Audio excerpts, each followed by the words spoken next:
Court of Common Pleas is now open pursuant to adjournment. The Honorable Judge Brendan K. Sheehan. Thank you. You may be seated.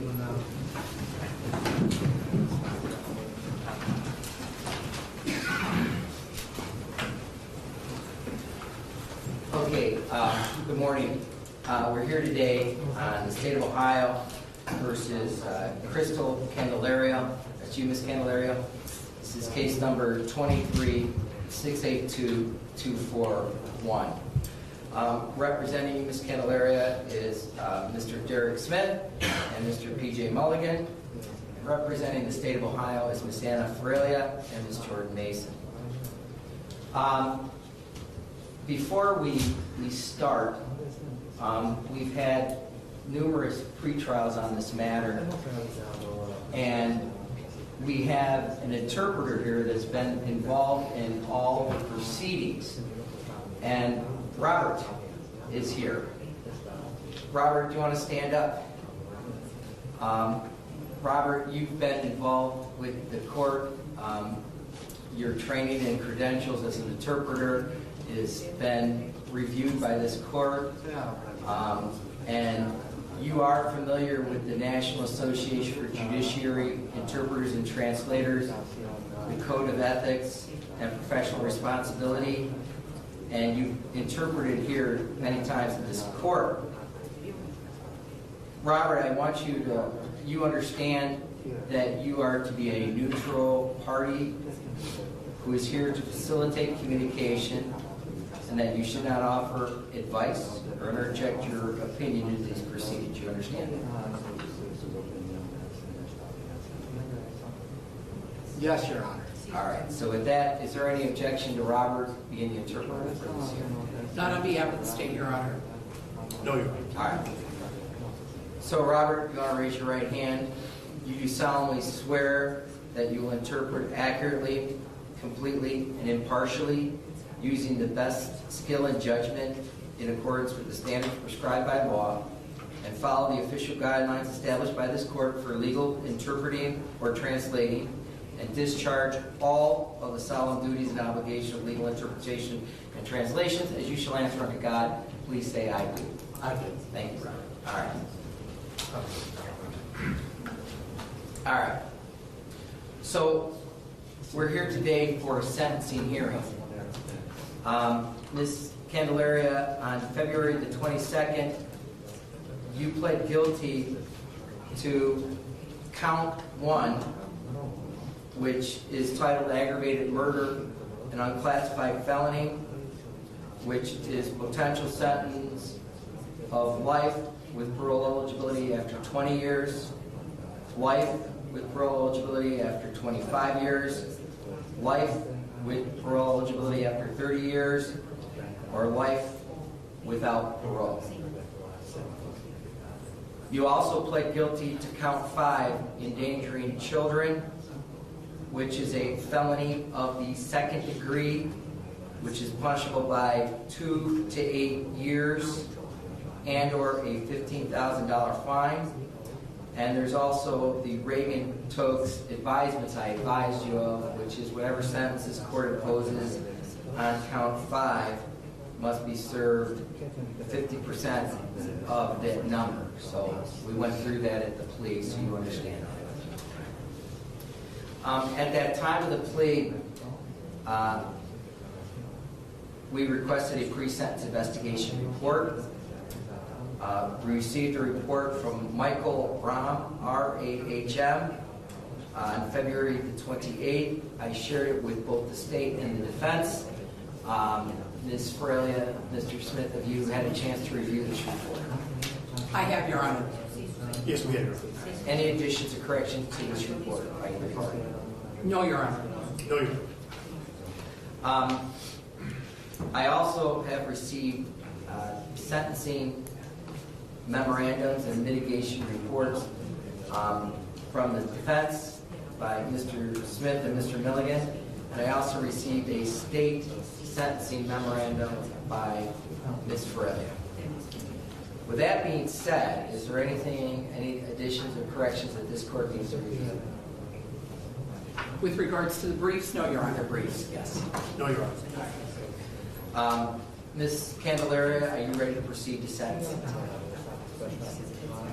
Yes, Your That being said, this is the procedure we're going to follow. I'm going to turn to the state first. Ms. Fralia, you'll put on your sentencing hearing and allow you to present evidence and victim impact statements. And then when I hear from the state and all the state's representatives, I'll turn to the defense.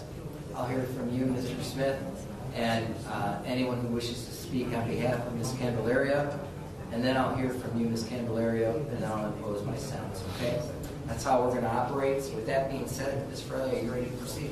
I am, Your Honor. Thank you. Good morning, Your Honor. We're here on a very tragic case. The state of Ohio has prepared a PowerPoint presentation because the state wants you, when you impose your sentence, that you look at Crystal Candelario's actions. And anybody that knows me or has been in this courthouse would know that I talk about actions in all my cases, because as adults, we are responsible for our actions and there are consequences to our actions. So let us begin on this fateful day that Jaylene Candelario lost her life. If in fact we would have gone to trial, the evidence was going to show that Crystal Candelario left the state of Ohio on 6/4/2023. She leaves because there is a receipt that's found in her car that she is in Taylor, Michigan. Unbeknownst to Ms. Candelario, her neighbors had Ring doorbell, and the Cleveland Police Department Homicide Unit has gone through 648 hours and videos of the Ring doorbell, which you're going to see in this presentation. With regards to Ms. Candelario, she returns to Cuyahoga County on 6/6 at 7:41 a.m. So at this particular point, we have reason to believe that this child was left alone for 2 days now, and she returns on 6/6/2023. Additional cameras show her again at 11:51 on 6/6 and on 5/24 of 6/6. She is taking a suitcase and now leaving Cuyahoga County. We have a map and a flock camera which shows her on, I believe it's Lafayette and Charter, northbound, at 6/6 at 20:05, which is 8:05 p.m., and that's a flock camera. Through the search warrants, we were able to retrieve her Spirit airline tickets that showed her departure and her return from Puerto Rico. She was gone from 6/8 to 6/11. And it's interesting, Your Honor, because in the defense memorandum, it says that her abrupt stopping of medications played a significant role in her ability to function as a parent and make sound decisions. So when we look at, these are items from her phone, her actions indicate to us that she is in Puerto Rico having a good time with friends, and that there is not a care in the world about the 16-month-old that was left alone in the pack and play. These pictures show somebody who is showing sound discretion and judgment because she's having a good time. Meanwhile, this child is in a pack and play. She returns to Detroit And while she is in Puerto Rico, the detectives were able to locate on the Ring doorbell that on 6/9/2023 at around 1:04 a.m. in the morning that you hear this child crying.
So now we have Miss Candelario's car. She's returned from from Puerto Rico back to Michigan, where she was with one fellow and then traveled to go see another fellow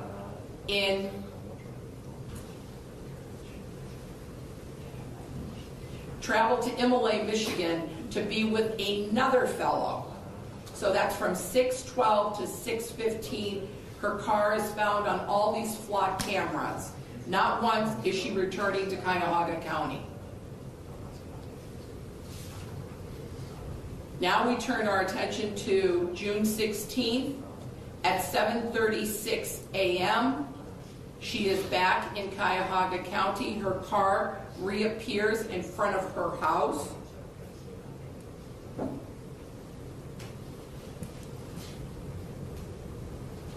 She goes in and she finds her daughter dead.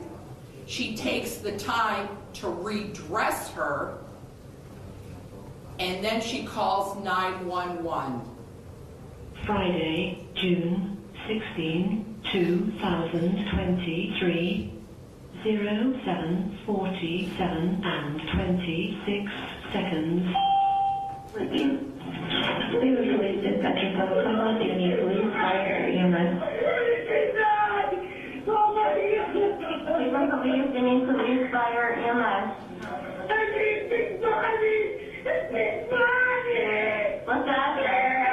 What is the address?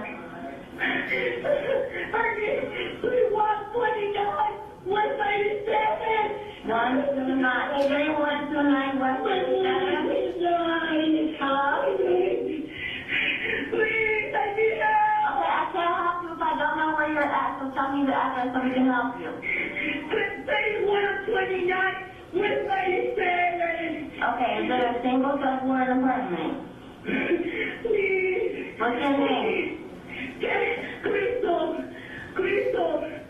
What's your last name, Crystal? Crystal Candelario, please tell me. And what's the number in case you get the... What's the number?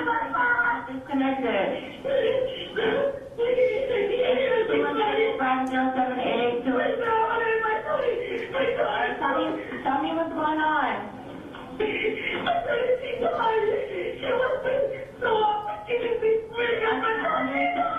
can't understand you. What's going on?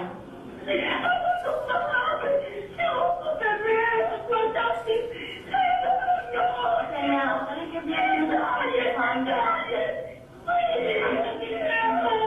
Now you just tell me what happened. Okay, I'm gonna give you a few moments to calm down. Crystal. Please listen to me so I can help you. She don't respond. She's white. She's white. Who's white? You got to hear her, please. It's 6:30. I can't speak English. I'm understanding you. Tell me who's white. Who's white? Please. Your mom? Is it your mom? I am mom. Yes. I am mom. Do you live here? My daughter is dying. My daughter is dying. Oh, your mother is dying? She's dying. She's dying. I don't know what to do. Stop it, please. I need help. How old is she? She's almost 16 months. Please help me. Okay, I'm gonna get you over to your mother. Oh my goodness. That's where we're supposed to be, okay?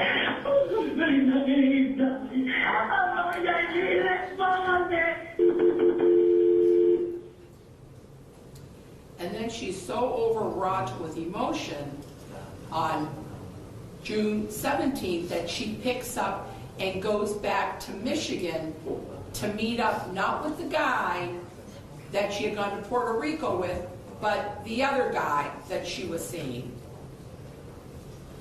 And in her house during a search warrant, there was found this notebook that had written harm from neglect.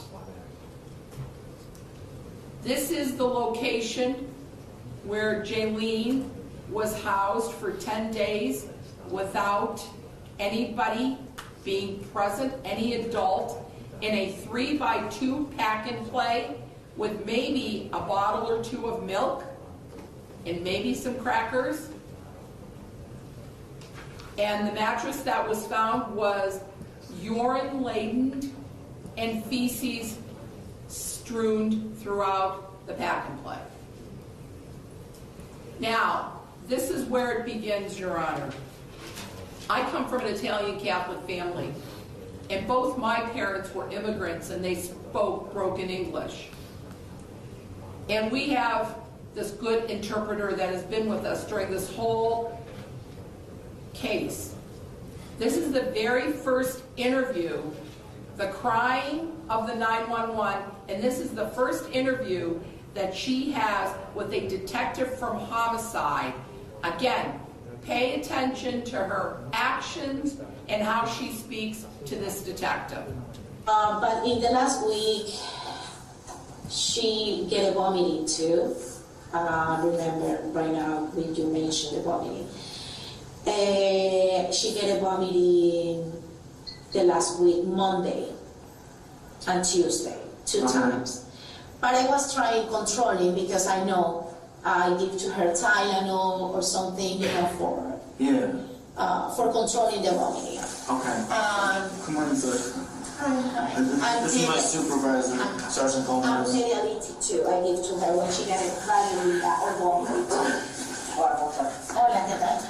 Soy la secretaria por la captación de la orina de UCI. Well, just to take note, Your Honor, she's So sitting in yeah, the that's chair. the situation, and after that, she was refusing to do the food, and she was with no appetite.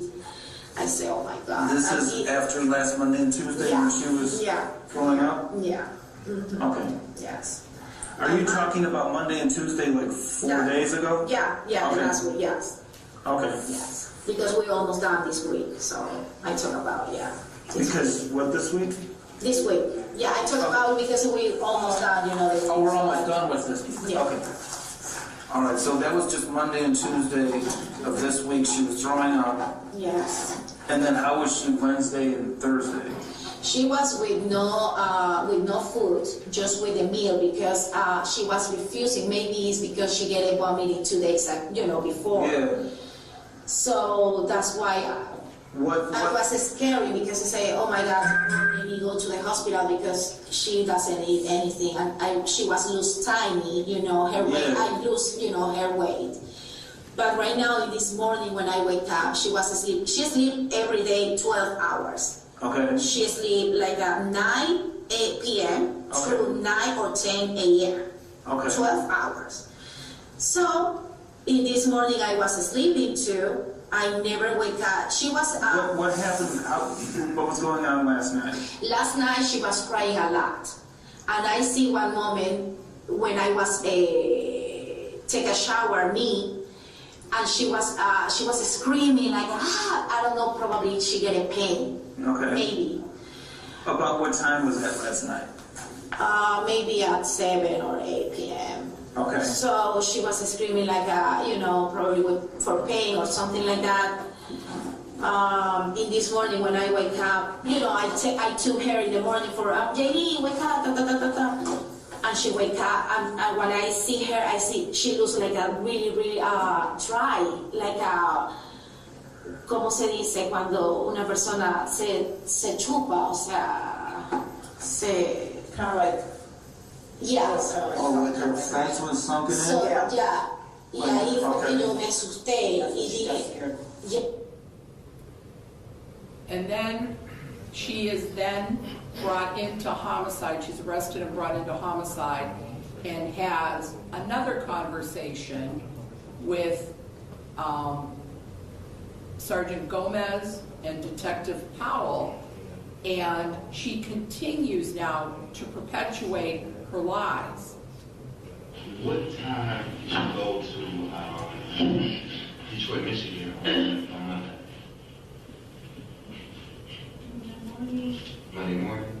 Okay. On Monday morning, what condition was Jaylene in? She was okay. She was okay? Was she awake, asleep? No, she wasn't sleeping. She was sleeping when you left? Sorry. You went there on Monday at what time? Maybe 7 or 8 a.m. In the morning? Yeah. Okay. 7 or 8. Every evening, I don't remember exactly. Early in the morning? Yeah. But when you left out, Jaylene was sleeping in her playpen? Okay. So, you go to Michigan. What time did you arrive in Michigan? You say through here? Apenas te llegaste a eso. No, horas con 30 minutos, 2 hours and 30 minutes. 2 hours, 30 minutes? Okay. So you get there, when you arrive there, who do you meet up with? Aunque tú tengas otra cosa. Yo llegué a un hotel, pero yo trabajaba de Uber, así que yo me puse a trabajar directamente en Uber. She stayed at a hotel and she right away started working at Uber. Pero ya después fui a visitar a otras amistades alrededor She went to visit some friends around there. y Who did you go visit? a amistades